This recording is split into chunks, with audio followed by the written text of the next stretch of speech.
Hey there, and welcome back to Transaction Thursdays. If you are a new transaction coordinator, a new TC, these mistakes are mistakes that can cost you time, money, confidence. They can cost you business. They can cost your clients money.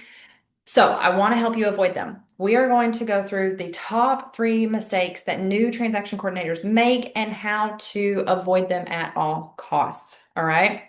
Let's get started with mistake number one, and that is taking on too many clients too fast.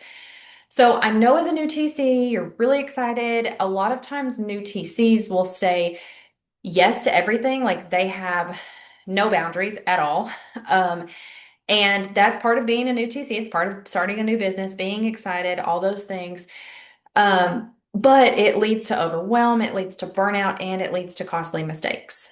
So we want to fix this by setting a max transaction capacity to begin with. So until you are, you have a few months in, you have your systems up and running, you have your systems working for you and not you working for them. Once you have your workflows correct and you have automated a lot of your tasks and you really have the groundwork, like you really know what you're doing, I would say about 6 months, maybe longer, depending on the person. Um, then you can up your capacity, you can up your transaction volume, you can scale things. But taking on too many clients, taking on too many transactions in the beginning is a surefire way to lead to burnout and lead to overwhelm, and ultimately you will quit. Like point blank, there's no way around it. It will absolutely lead you to burnout, and you will be burnout very fast. This is actually transaction coordination is a considered a high stress job. It's considered a high turnover rate, a high burnout rate because of the stress that comes with it. And I don't say that to scare you off. I say that because I want you to know what you're getting into if you go too fast too soon.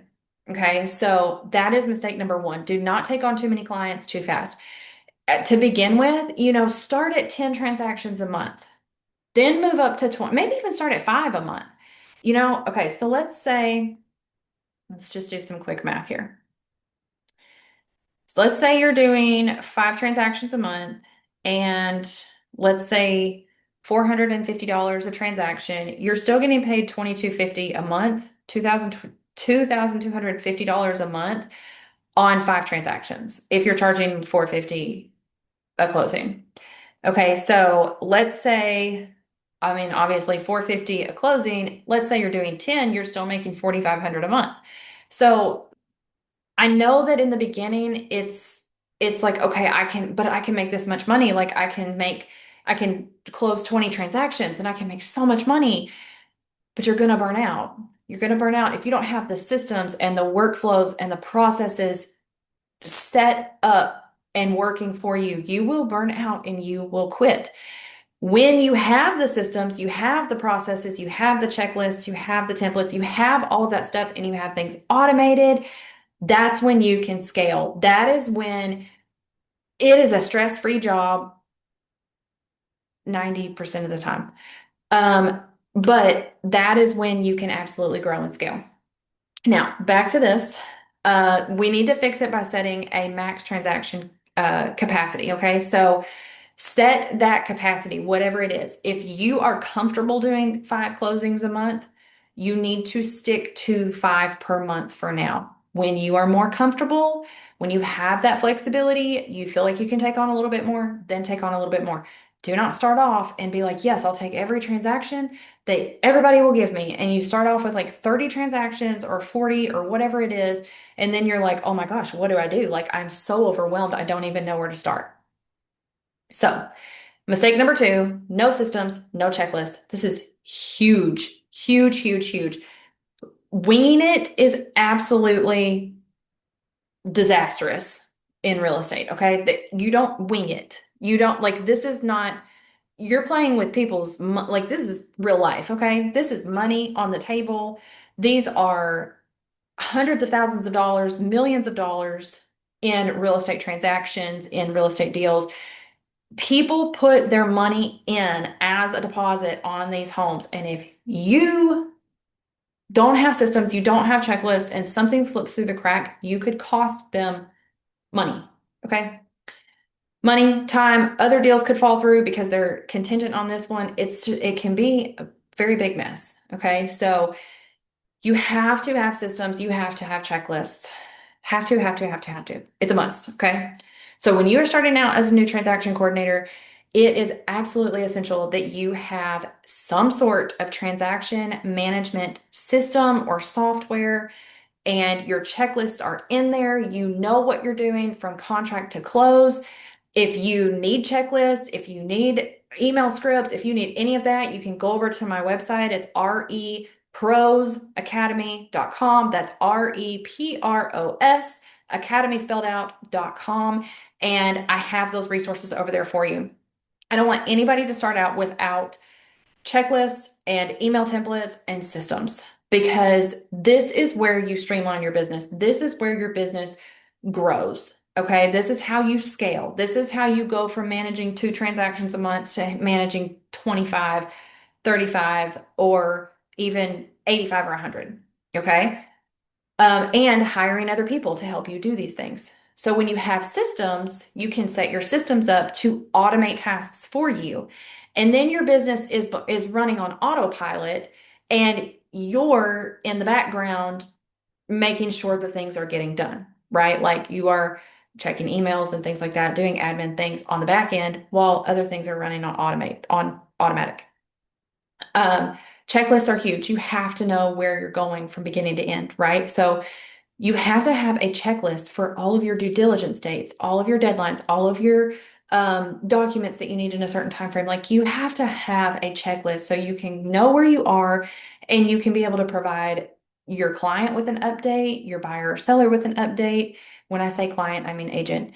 Anybody who needs an update on this transaction, you can look at your checklist and you can know exactly where it is. Okay. So we fix this by using standardized workflows for every transaction. You treat every transaction the same.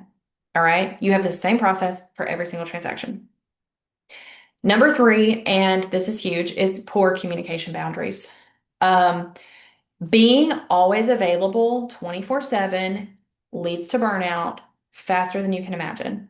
You do not need to be available to your agents 24/7. You do not need to be at their beck and call. That leads to burnout. And agents, I say this very lovingly, agents disrespect you when they don't abide by your boundaries. They do not respect you if they do not respect your boundaries. A respectful agent is going to say, oh, okay, your hours are Monday through Friday, 9 a.m. to 5 p.m. I'm not going to bother you outside of that. If there is something that needs to be taken care of outside of that, I'll handle it. Okay. You cannot be always available. So set your hours up front, set your boundaries up front. Don't answer emails outside of business hours. Don't answer text messages. Don't answer phone calls outside of hours. And I know that you're probably the type of person that's like, oh my gosh, I can't do that. I need to be there. What if I lose the client? Like, what if I lose the agent? The agent doesn't want to use me anymore. You know what? If they didn't want to use you, because you have boundaries, you didn't want to work with them anyway. I can promise you that, because respectful agents respect your boundaries. And the agents who are going to be there, the agents who are going to pay you, the agents that are going to leave 5-star reviews and refer you to other people are the agents who are going to respect your boundaries. So set your boundaries up front, set your office hours. If you're going on vacation, be respectful of your agents' time too, and tell them a week or 2 or 3 in advance and remind them again that you'll be out of town. If you don't have somebody covering for you, that they are going to have to cover during that time for you, or whatever it is. You have to set the boundaries up front, though.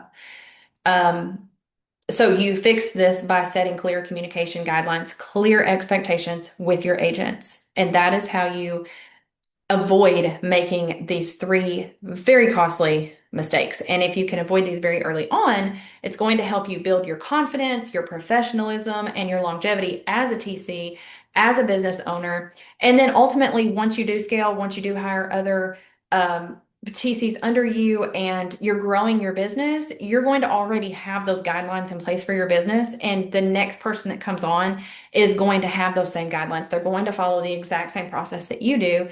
And that is how you scale. That's how you grow. So comment below if you've ever experienced any of these mistakes, or if you want help avoiding them.